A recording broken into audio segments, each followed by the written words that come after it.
I had a moment of clarity looking at this week's Torah portion.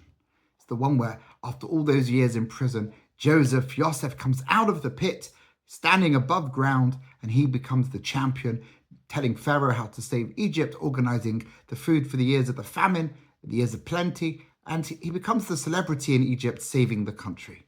That detail we know. So what was my moment of clarity?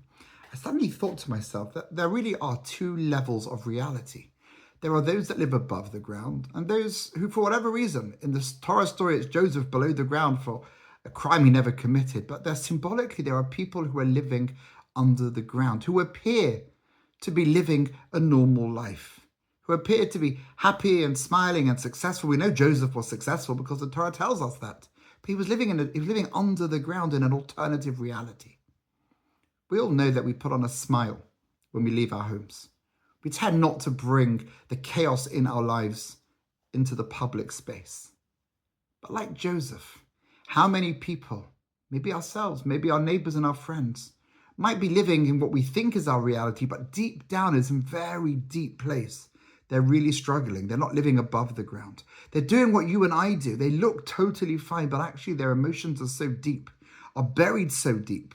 They are so low that really they're like prisoners. They're not really existing.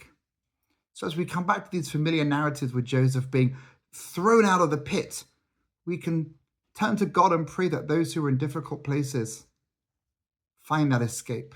But we can also help charities like JAM that provide the light, provide the counseling, helping people to see that there's a way out of the difficulties that they face. Let's use this Shabbat to begin to sensitize ourselves to those who are living so deep in a place of sorrow and difficulty, when we may be living above the ground in light.